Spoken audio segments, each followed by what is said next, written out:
again. Man, I always forget that's one of the big things I always forget.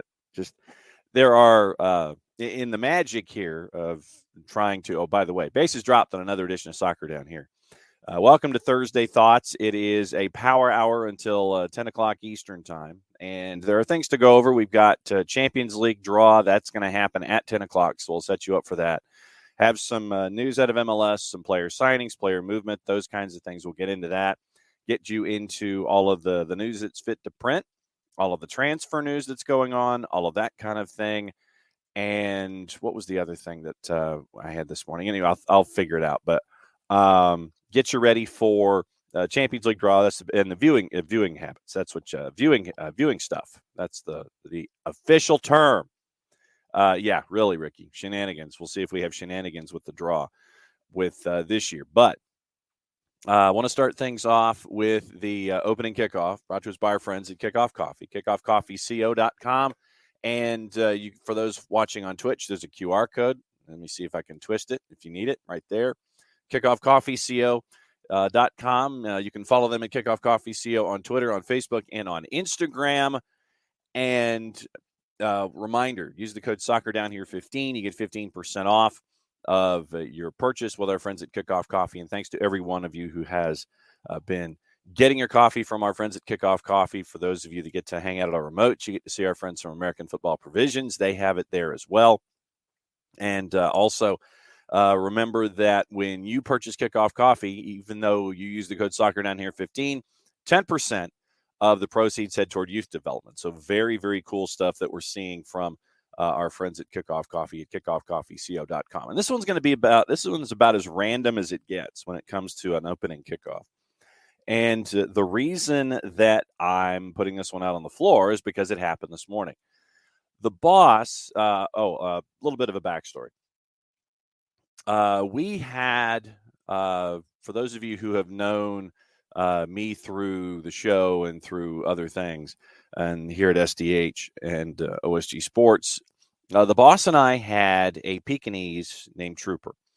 And a little over a year and a half ago, Trooper passed away, and he was 13, I think, and it was an old 13 because he was a rescue and had lived a really hard life in his first location. So he passed away. We waited about 14 months before we got our new rescue. And for those of you that follow along on the boss's platforms, on her social media, and sometimes I'll post on my social media as well, it will be, you'll see Rowdy. Let me see if I can get a picture of Rowdy up real quick for those of you who are watching on Twitter. No, that's the camera. I don't need the camera. I need the actual photographs. So I'll see if I can get one posted here really quickly and show you what the Rowdy pup looks like. And we picked him up in May. So here I'm going to go ahead and show right there. That's the Rowdy. That's the Rowdy dog right there. And we've had Rowdy for a couple of months. They said that he was 5 when we picked him up. And so when we picked him up, we figured that he was abandoned up in North Georgia. And we've been trying to get him acclimated to life in his new home and that kind of thing. And we've had to take him to the vet because of heartworm. So the boss took the Rowdy pup to the vet for his second treatment this morning. And I'm asking this as a universal thought. When you take your animal to the vet, how does the animal respond? And I want to know if it's any different for you if your dog is one that you've had versus a rescue, if it's a normal situation versus a rescue situation.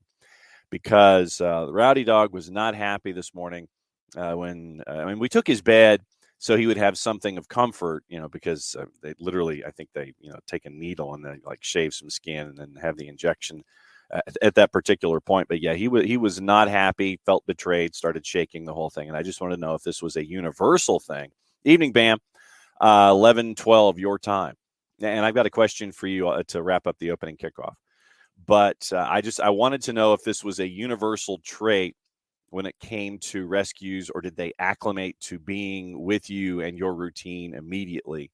Were they were they upset, and did it take time for them to become less upset when they went to the vet, or were they cool with going to the vet from the beginning? I just want to know if it's a case-by-case basis, because Rowdy Dog was pretty upset this morning when the boss had to take him to the vet. And I think that the whole idea of him going into a strange building and being left with strangers is not something that he's a fan of, because he thought he was probably getting left behind. And I just want to know, when you take your animals to the vet, do they have that same kind of thought process? Are they as upset, or do they understand what the context is of going to the vet? So that's the big question for me this morning. So KFC says a big cat rescue, issues in the box, little cat endlessly meows. Okay.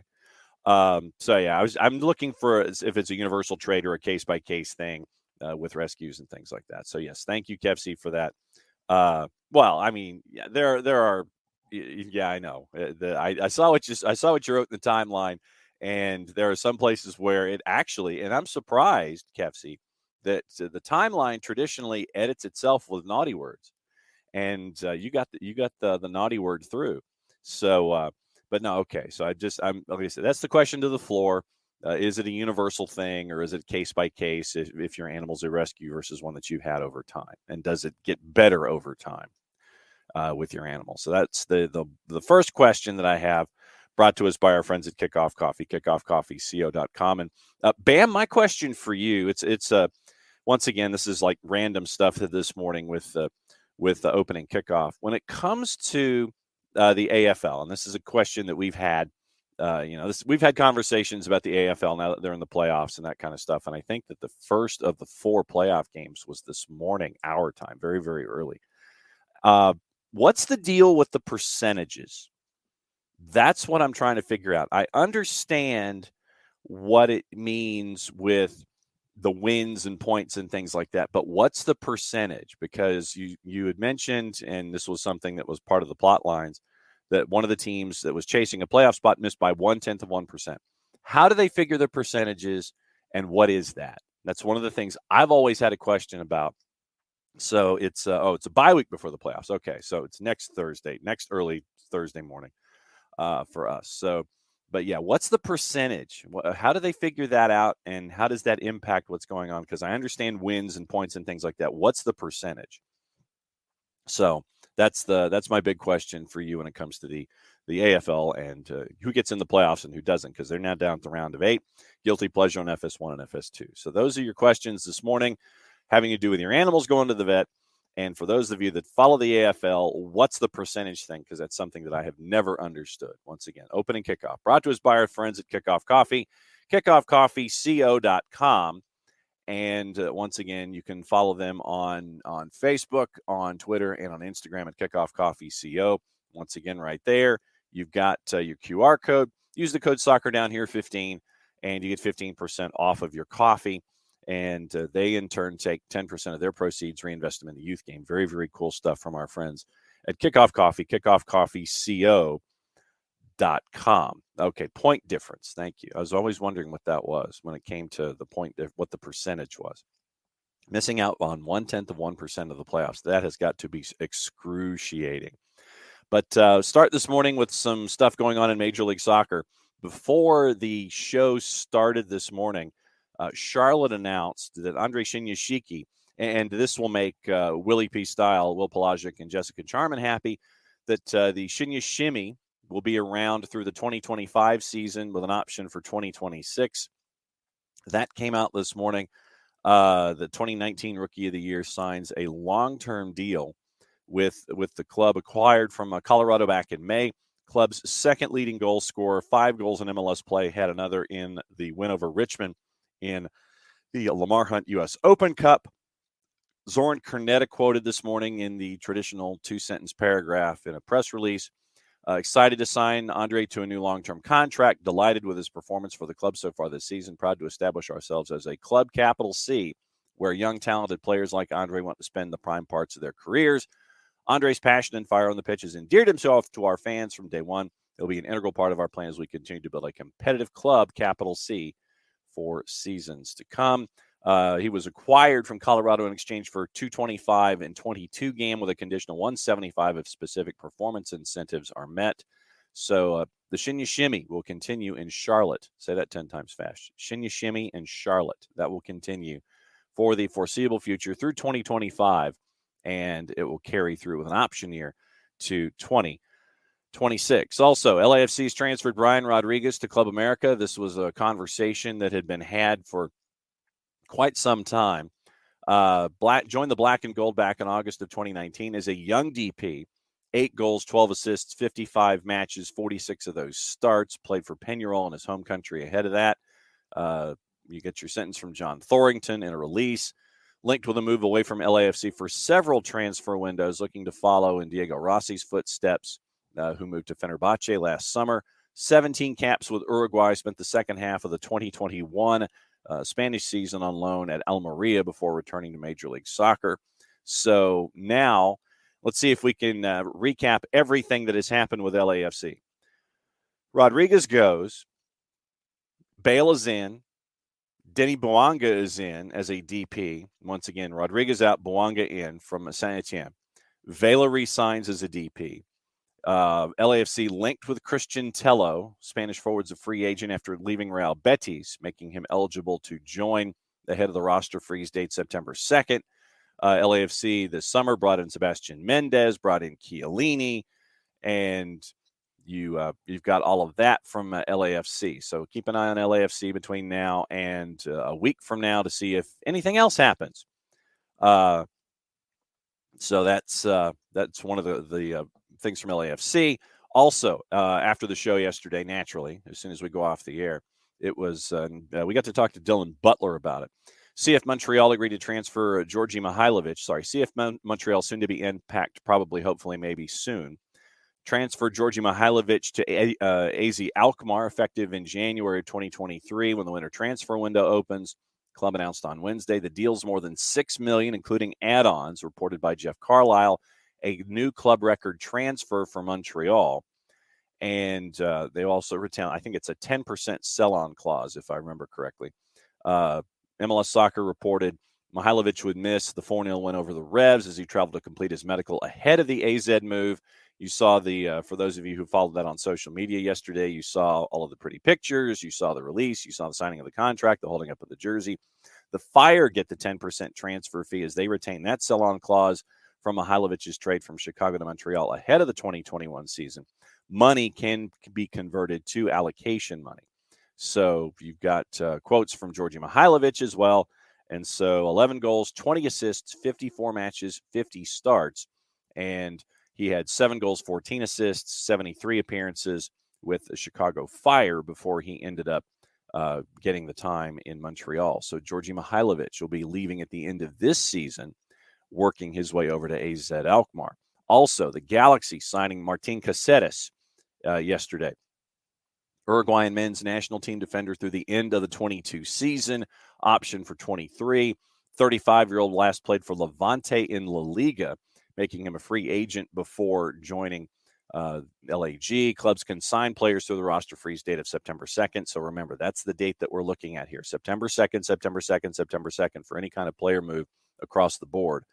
Caceres acquired LA acquired a 2022 international roster spot from Chicago in exchange for $50,000 in GAM. That gave them the international spot where they could bring Caceres in. Greg Vanny sentence in a press release. Martin, a highly experienced, versatile defender that brings leadership, strong mentality, and more championship pedigree to our team. We look forward to quickly integrating him into the group for the final phase of the season. 112 appearances for Uruguay, 3 goals, 6 assists, and he's in contention to make their Qatar squad, looking to stay in top form, getting a call in from former Inter Miami head coach Diego Alonso. Played in 3 World Cups, went 90 minutes against the United States in June in the goalless draw. Club level, 366 appearances, and he ends up with either a goal or an assist about in 1 in every 10, 21 goals and 15 assists in top leagues, England, Italy, Spain, and Uruguay. Serie A's Juventus, La Liga's Barca, Southampton in the Premier League. And so he joins Ricky Puig, Gaston Brugman, Brian Rodriguez, Facundo Torres in the league. He joins Ricky Puig and Gaston Brugman on the roster. So you've got that activity from LAG. So a couple of things this morning out of the blocks for transfers. And folks, remember September 2nd. So we're about a week away from the roster freeze and everybody finalizing what they want to have for their roster going in for the stretch run in September and October. The other big stuff this morning is going to be the group stage draw in the Champions League. And we'll get into Carabao Cup yesterday, Champions League group stages yesterday. Rangers knocked off PSV Eindhoven 3-2 on aggregate, winning 1-0 yesterday. So they go into the group stage. So here's your layout for Champions League group stage draw. So everybody get your liquid of choice because this might take a bit. And that's what I get for not having some before I went on the air. All right, so here's the deal.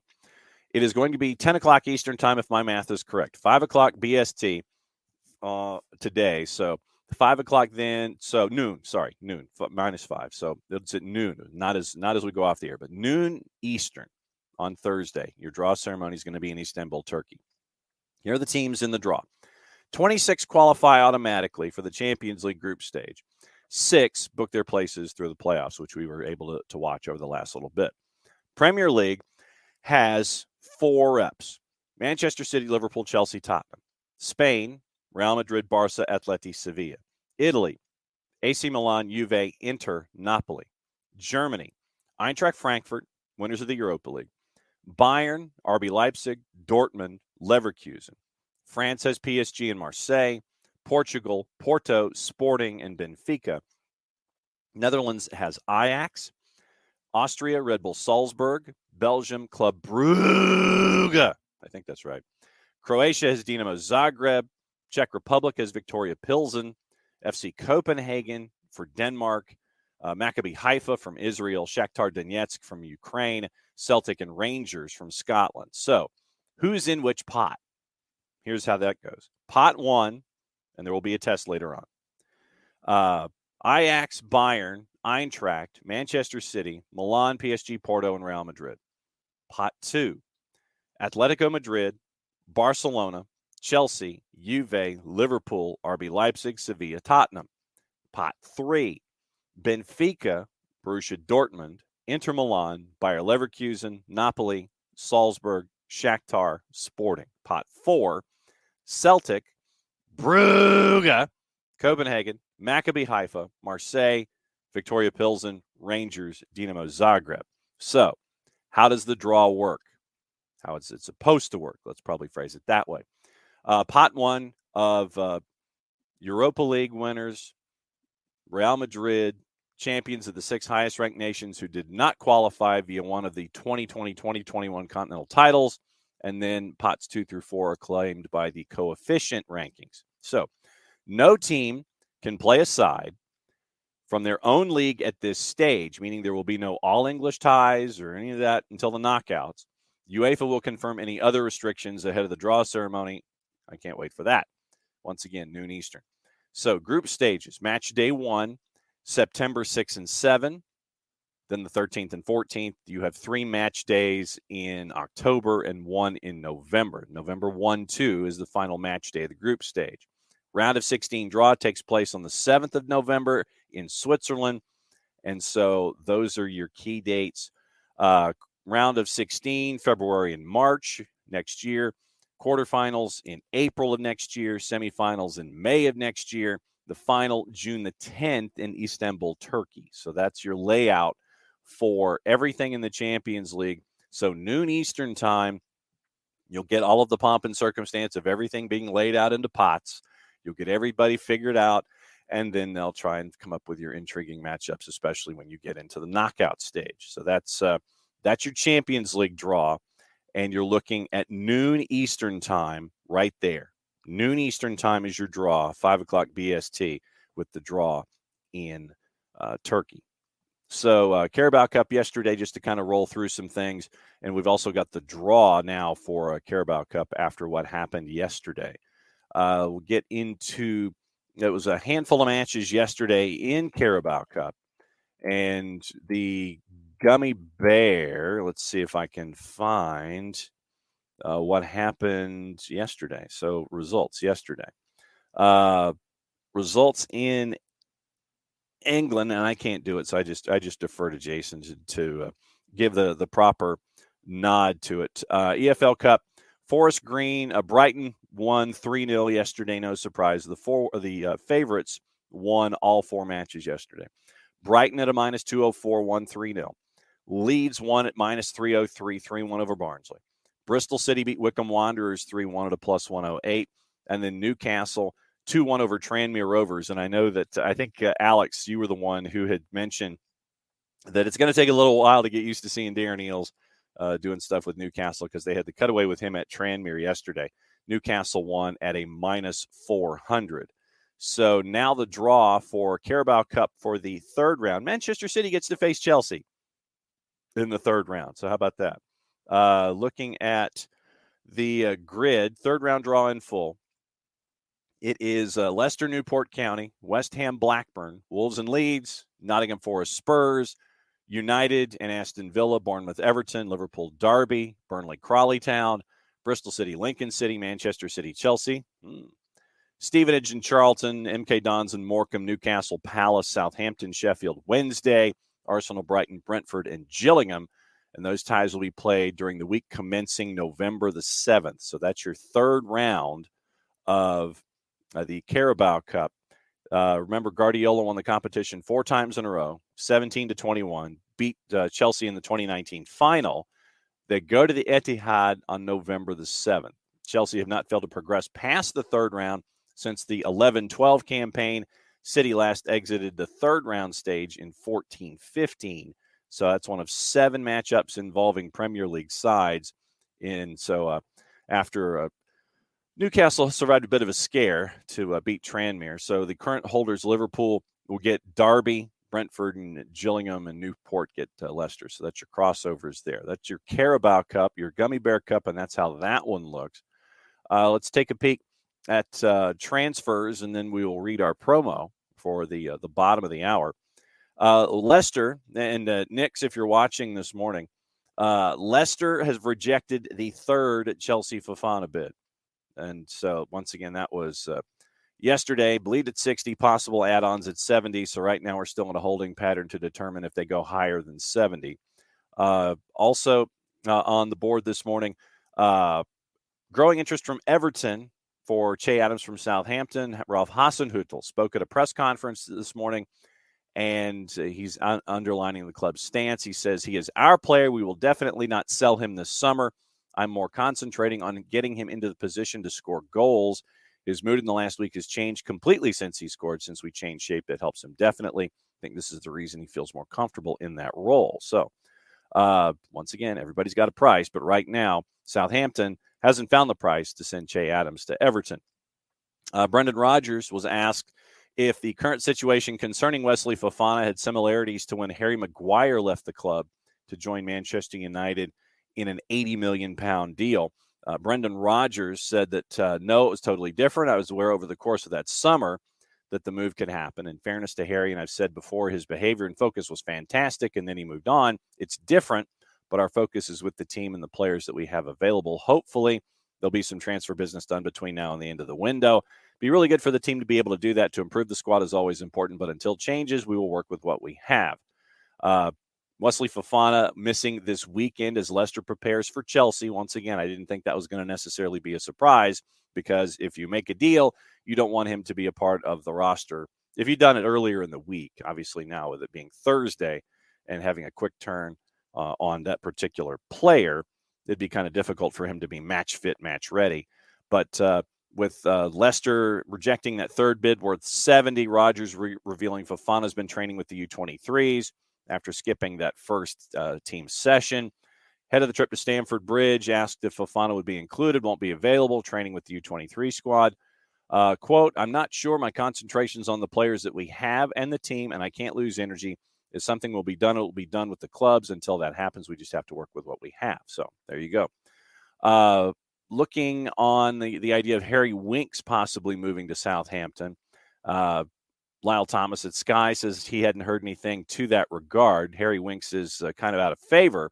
And so You're looking at Southampton, maybe Sampdoria, so we'll keep an eye on that. Also looks like the Pierre-Emerick Aubameyang deal might be straight cash, according to Ben Thomas over at CBS Sports. Looks like it's in the neighborhood of £18 million, so we'll keep an eye on that one. If that goes through, Lyle Thomas, still a question mark over Broha stays or if Alba arrives, may stay and provide competition and backup to Barcelona. Michy Batshuayi is a target for Salernitana, and that's from Sky Italy this morning. West Ham bidding for Lucas Paqueta, but the £34 million bid was not happening at present, so they might have to work their way forward from that particular price. Manchester United is hopeful that the Antony deal can be done this week. You're looking United prepared to pay around €94 million, including add-ons, or £79 million. That has gone up from the 68 that we saw last week. So we'll keep an eye on that one. So we're up to £79 million, €94 million for Antony. So we'll keep an eye on that one. Can Newcastle pull off Pedro and Isak? Pedro is probably going to get in the neighborhood of $30 million for the transaction. Isak fee is going to be £58 million for Christopher Isak heading to Newcastle and trying to see if they can get both. That's probably the biggest question. Are you going to be able to drop close to £90 million to bring in both Isak and Pedro? That is your $100 million question.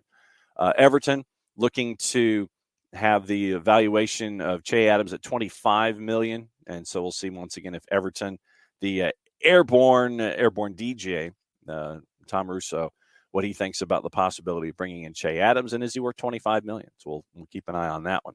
Celtic have completed the signing of Sead Haksabanovic. I knew I was going to get that one messed up.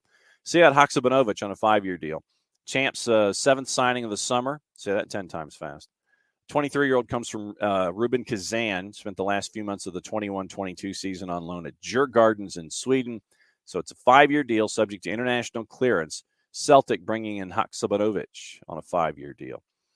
Spurs want Malinovsky on loan from Atalanta. And keep an eye on that one. Once again, Winks, Reguilon, they want to try to dispose of them and have them head out the door. Other two that could potentially go, Yaphet Tanganga, Brian Giel. Those loans only happen if the Spurs get replacements, and that's why they're looking at Ruslan Malinovsky. Spurs want to loan him. Atalanta want to sell him.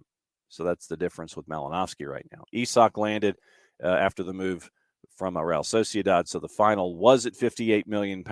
He traveled by private jet, by the way, along with his representatives, Dan Ashworth of Newcastle, the sporting director and head of recruitment, Steve Nixon. Spent the last 48 hours in Spain trying to close the deal.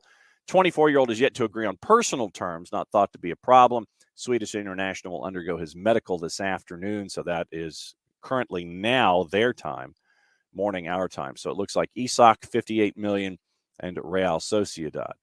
Fulham, are they trying to do anything? Remain in talks over a deal for Justin Kluivert. Also interesting that Willian has been training with them. That is interesting. They want another striker, too, looking at either Neil Maupay or Bamba Dieng, so we'll look at that one. No viable midfielders on the market for Liverpool this morning. Arsenal are keen on Pedro Neto. Wolves insist he is not for sale. One of Wolves' key players, a winger, that is what Arsenal's concentrating on, with Nicola Pepe set to go to Nice. As for Yuri Tielemans, Arsenal determined it would have happened if they would have signed him already. It would have happened over the summer. So you keep an eye on Arsenal. Harry Maguire looks like he's expected to stay at Manchester United. The folks had him linked to Chelsea, but that does not appear that it is going to be happening. So that looks like that is some of the information in England. Samuel Umtiti at Barca is going to join Lecce on a loan till the end of the year. Hope to get his career back on track after injuries restricted him to only 35 appearances in the last 3 seasons. Played only 1 game in the last campaign. Umtiti is expected to undergo a medical tomorrow before putting pen to paper on his contract that has no option to buy, according to Barcelona. So Umtiti and Lecce. We'll keep an eye on that. Umtiti arrived at Barca in 2016 from Lyon, made under 100 appearances in his first 3 seasons before his knee injuries have slowed him down since. So we'll keep an eye on those particular moves. So before we get into the papers for this morning, time to read the promo for the folks that are over my left shoulder. And that is, once again, that's our friends at Eliminize Service. Lemonize, proud sponsors of everything SGH. And for odor-free, clean, fresh air, only one place you need to go, and it is Lemonize. Lemonize deodorizing enclosed spaces like houses, apartments, and condos. Created a customized solution that eliminizes all organic odors, including those like pets, cigarettes, and food. Realtors and property managers use a Lemonize service to eliminate bad odors to help them sell or rent their homes that much faster. It's a turnkey process, makes it easy to work with realtors and property managers. Kind to the environment, offering a green way to get rid of odors without any kind of toxic residue whatsoever. Different than Febreze or our favorite masking agents that we have under the sink or in the cabinet, because when you reach under the sink or pull it out in the cabinet, you spray it in the air, it's a masking agent. It just masks the odor. It doesn't attack the issue all the way down to the molecule like our friends at Lemonize do with their proven scientific formula. Pricing easy, one of two ways, either by the cubic feet or parts per million to come up with a price that's affordable for you. Any questions that you may have frequently asked or otherwise, go to the website. That's over my left shoulder, lemonize.com. But do us a favor here at SDH. Add /Atlanta after the .com so they know what part of the world that you are addressing them from to have them attack your issues. So it is ELIMINIZE.com/Atlanta, lemonize.com/Atlanta. Lemonize service, proud sponsors of everything SDH. Now let's get into your thoughts this morning about opening kickoff. And once again, I wanted to ask everybody what reactions are, especially if you have a rescue pet going to the vet, especially early on in your relationship. And I wanted to see if there was any commonality between what the boss experienced this morning with me and with the rowdy dog and with what you guys experience as well. So Emilio, varies, but having 3, the reaction varies, even react differently depending if it goes solo or in combo with another. Sometimes it changes both ways over time. Mine are rescues. That's what we've always believed in. We've always believed in rescues. Bam updating us on the Asian Champions League semifinal. Urawa Red Diamonds just beat Jeonbuk Hyundai Motors in penalties in the league semifinal. Morning, Alex.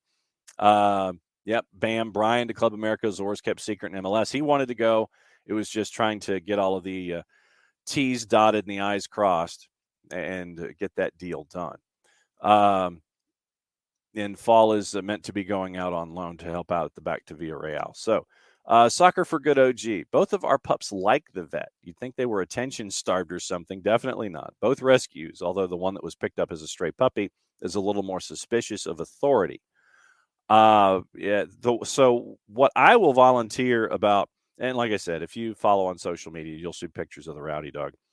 It took him a little while to trust that he was going to be in a place where he wasn't going to be basically put back into the rescue spin. It took him a couple of weeks, but his personality started to show, and he's very, very imprinted on the boss, which is a good thing. And he'll go up and he'll want to hop in the chair and do all these kinds of things. Very, very trusting. When he's here at the office, he literally will fall asleep at a moment's notice, and he's gotten to the point now where he's comfortable and he'll roll over on his back and things like that. So it's good stuff that we're seeing. I just, there's that thought that you hope that it doesn't sit with him poorly, that he's there today. Hopefully, with everything they're doing, he may not be awake for a lot of it. But that's just the biggest thing. You sit there and you feel like a bad parent for doing something like that when you have to leave him and you can't be there with him, those kinds of things. And so that's it too. You feel like a bad parent when you have to do these kinds of things. Bam, have to laugh at the Rangers rumor that they want to bring CR7 in on loan. Can they afford it? That'd be the biggest question, considering all you've got to do to me is mention Craig White, and you've got everything with Rangers squared away that you would ever need to know. One of our dogs loves the vet, according to Bam. The other screams when we're there, but if she stays and we leave, she's quiet. Okay. Good OG. The OG says CR7 should just go on back to Portugal as a returning hero. Yeah, and get a better statue. Yeah, and legitimately, Bam, with that one that he's previously got, he thinks it's perfect. Yeah, that is a creepy looking head. That's a creepy looking bust for Cristiano Ronaldo. But it wouldn't surprise me if he ended up going back to Portugal, but it might take a little time. But he has got to. He got to. They have to jettison him for Manchester United. I can't say it anymore. He has to be jettisoned for Manchester United. I will go back to stepping over a teammate just to get the Lucozade bottle when it was the Brentford match. Stepping over a teammate just to get the Lucozade bottle when you're getting thumped in the first half, that spoke volumes to me, and that's all I needed to know. That is all I needed to know when it came to CR7 and how things are at Manchester United. He has got to go. G-O-T-T-O-G-O, got to go, or G-O-T number 2, and then go. Got to go. It is just not there, and it's not working. And it's counterproductive to what you need to be doing going forward. Alex, Leo the Dachshund loves the vet because there are cuddles to be had there. Okay. And so, Alex, then let me ask you this. Yes, there are cuddles, and the boss has admitted to me that the staff, that our veterinary staff, they just dote all over the rowdy dog. But like it's there are cuddles to be had, but obviously levels of suspicion as well. So I mean, is it a completely cool environment? Is it completely cool? That's the biggest question that I've got. And so good that Leo loves the vet. But now, is Leo a rescue, or is Leo someone that you had for a long time that you got through other means? So that's my other question. Niall, don't think my dog likes the vet. Don't blame him. Don't blame him one bit. Joe Boss kind of seems a little slow today. Maybe the rainy day has people down. I thought that was Mondays, but that's just me on the song title. Michael Head, our 2 dogs hate the vet and the groomer. Yeah, I definitely could understand that. And the groomer, we've yet to really experience, because where the rowdy dog is concerned, he was found in the mountains, and he went to his first animal shelter, and his fur was matted so badly that they literally just had to shave it off. And it was done so uneven that it's kind of growing in patches, and he has almost this honeycomb of fur of like five different shades. It's pretty funny as it's growing in.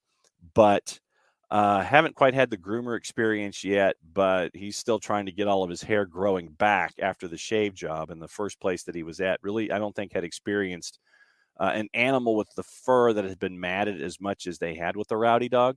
And so it's like shaved and all over, and it's uneven. And I think they gouged him at one point. And so they had to take that purple antiseptic spray and spray the area where they had completely and totally just shaved all the way down to the skin. So it was disappointing to see that, but he kind of shook it off, and he seems to be doing okay. Kefsey, both our pets were rescued, but only the one that spent time at a shelter reacts scared. The swamp rescue cat just hates thunderstorms, and Rowdy hates thunderstorms too. Hates rain, hates thunderstorms, and we think that that's a byproduct of him being out in the wild before he was picked up. Let's see, 77 dips, score of hat. More details, please. Parzival, can we talk about how Joseph has to not be a DP anymore? Production's not where it should be for the money. Sure. I mean, that's one of the questions of this season and the off season. I think that if you look at salary versus output, it doesn't match. And so how is it addressed in the off season? So Parzival, you're right on. It's going to be one of the big plot points of the off season, is how is this addressed? And so right there with you. And so we'll see what Joseph and his camp have as a projection for how things should be, and what Atlanta United's front office has as a projection. Do they meet somewhere in the middle? Do they? Because you're looking at this year and next that's left on the deal. So really, like I said, this is going to be one of the things that we're going to be looking at in the offseason, is Joseph and his DP-ness, for lack of a better word, his being a designated player, and the salary that goes with it, the responsibility that goes with it, and the output that goes with it. Definitely going to be something that's going to be looked at in the offseason when it comes to Atlanta United. If it's not one of the major plot points, it is the major plot point going for what's going on. Alex, got Leo new from the factory. Doesn't mind an occasional shot if cuddles are provided. Okay. Yeah, so definitely I could see that. So Parzival, we got 7 that we adopted. Greatest decision you can make. Now Parzival, are they all there now? Um, that's Yeah, wow. Oh, wow, 7. Yeah, you must have a lot of acreage. 7 adopted, 4 cats, 3 dogs. Are they all there right now, and are they living in harmony, or is this over time? But 7, that's a lot, because when I was growing up, we had a lot of cats at home. We had as many as 10 cats at one point, and so we know how much that took. Uh, let's see, 77. The soccer leagues that aren't performing that well this season. Notice the lower performance and noticed how the crowd watching are losing that healthy connection with the players and also the oval's condition. Um, so, soccer leagues that aren't performing well this season, and notice the lower performance and how the crowd watching are losing that healthy connection. Uh, yes, designated playerness. Yes.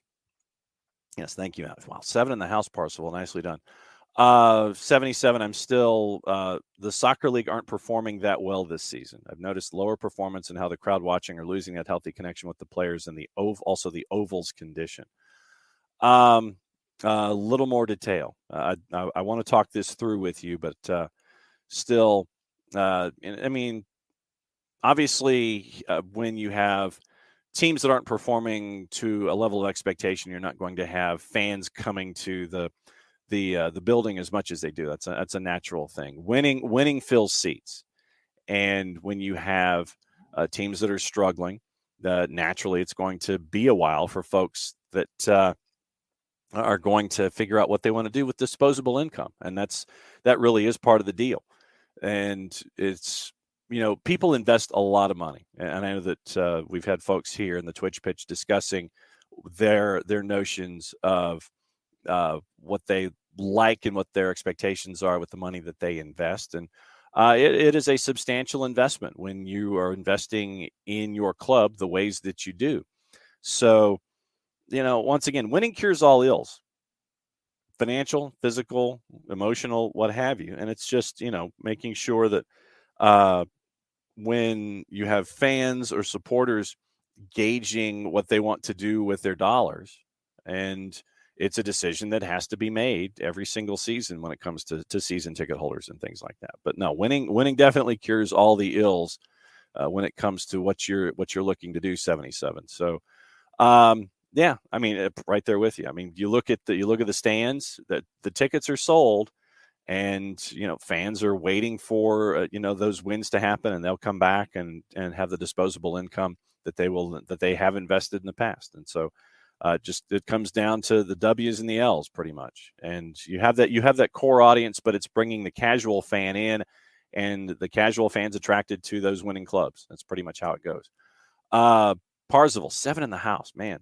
KFC definitely think the DPs have to be a convo. Barco still in the mix too, yes. But remember, River Plate has the option to buy, and so we can keep an eye on that.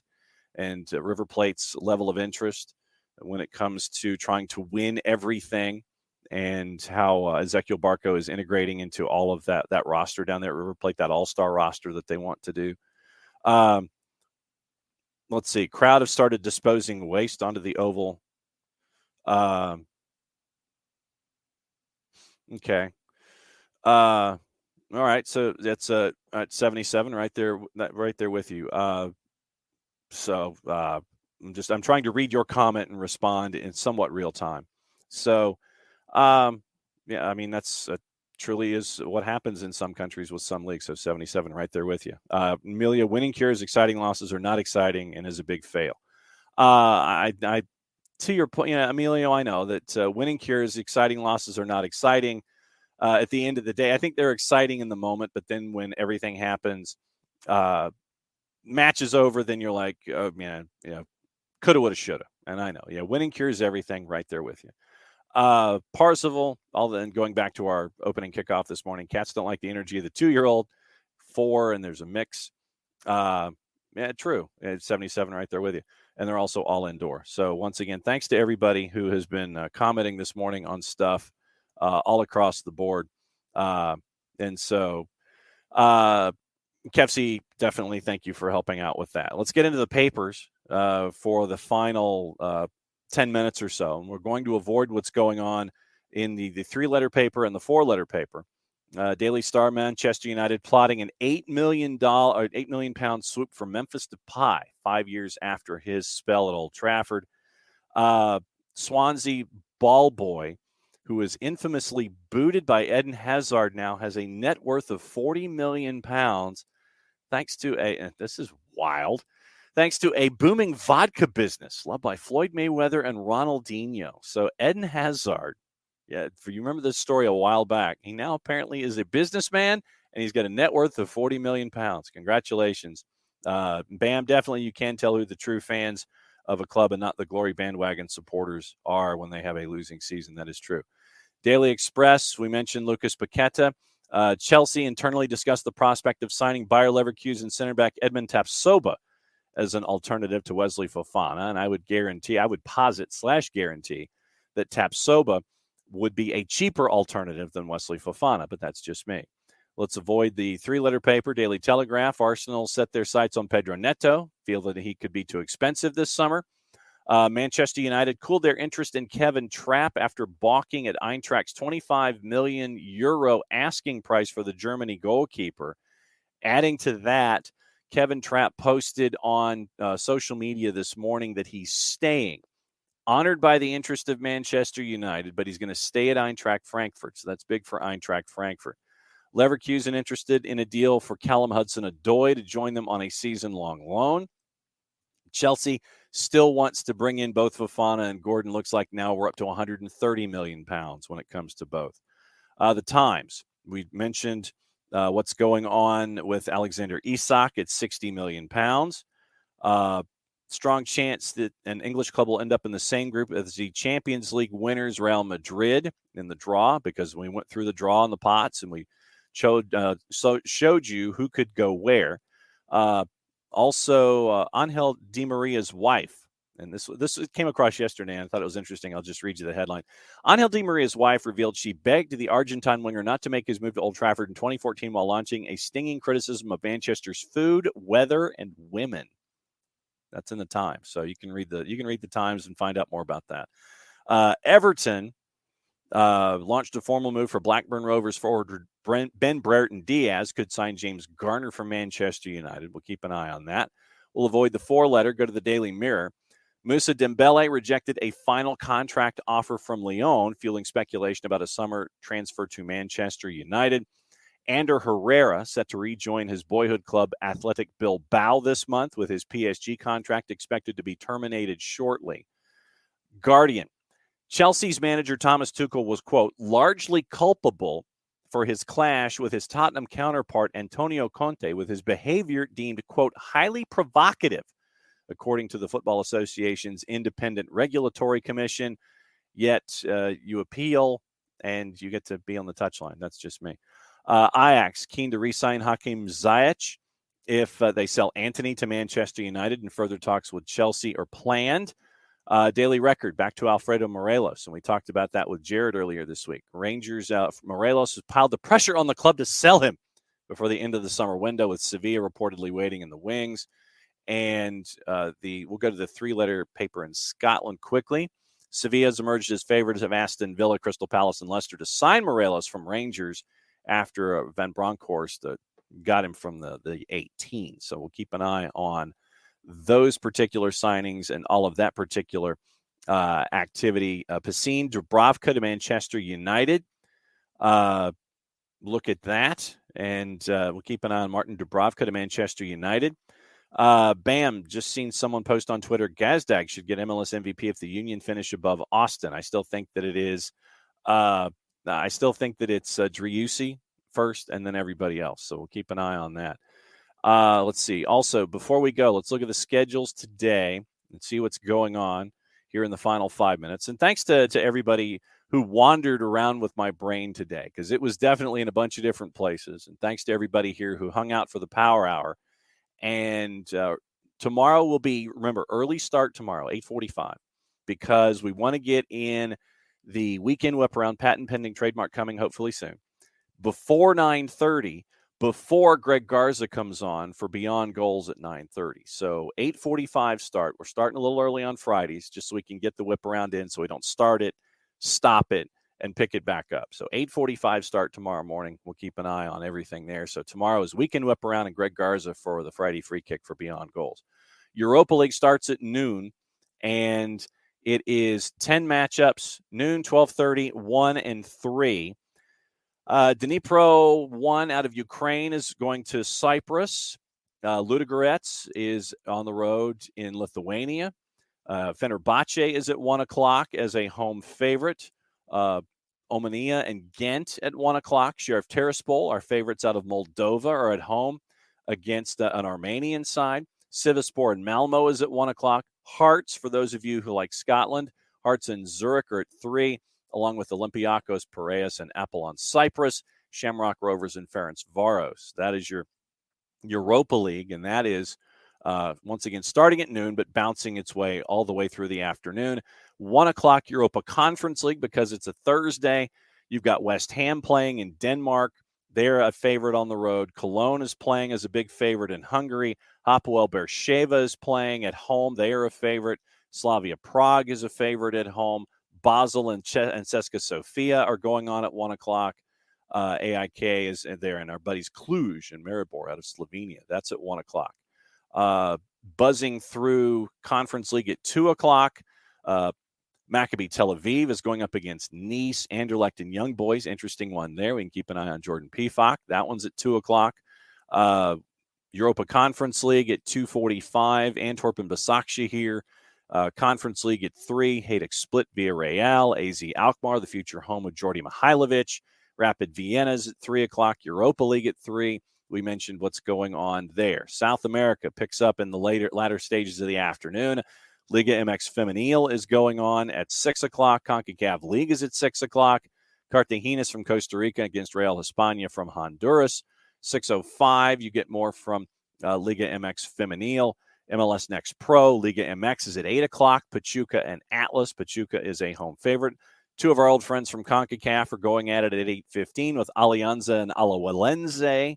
Alajuelense is a road favorite as a -132. Next Pro, Liga MX at 10:05. Club Tijuana and Xolos. Juice Boxers think that one's a draw. Olympia and Municipal out of Guatemala is at 10:30. Olympia is a favorite at -137. So that is your activity there.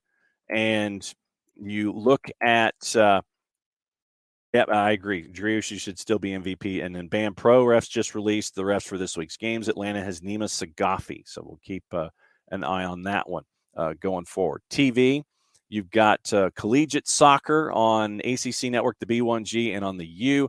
Under-20 Women's World Cup semifinals at 6:30 and 10 o'clock. Longhorn has women's soccer. ESPN Deportes has Tijuana and Santos Laguna at 10.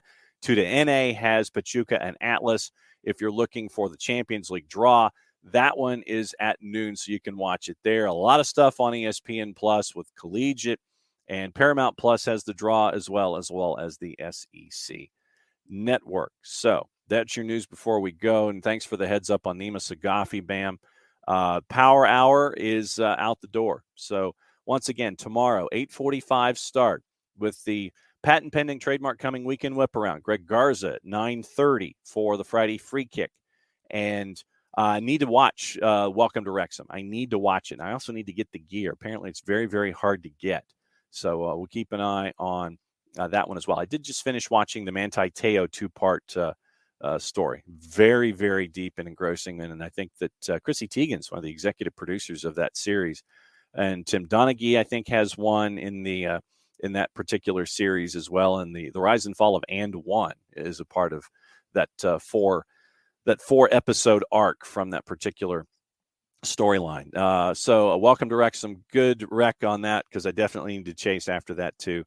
And so that, I believe, folks, is a power hour at 55 minutes. So once again, thanks to everybody. You should sleep finishing your prep for your podcast. Well, Bam, good luck with the podcast, and may everything stick to the tape, and make sure that everybody gives it a listen. Blast it out on social media for us. So we'll be back at it to 8:45 tomorrow. I almost caught myself. 8:45 Eastern time start tomorrow. earlier start because we got a lot of stuff to do on our Freestyle Friday to get you prepared for the weekend here at SDH. Thanks for hanging out with me. Thanks for putting up with me in random questions this morning, and that's what Thursday Thoughts are all about. It's whatever's on your mind, folks. So thanks for hanging out with me, and we'll do it again tomorrow, which means I do this. Mucho plot, y'all.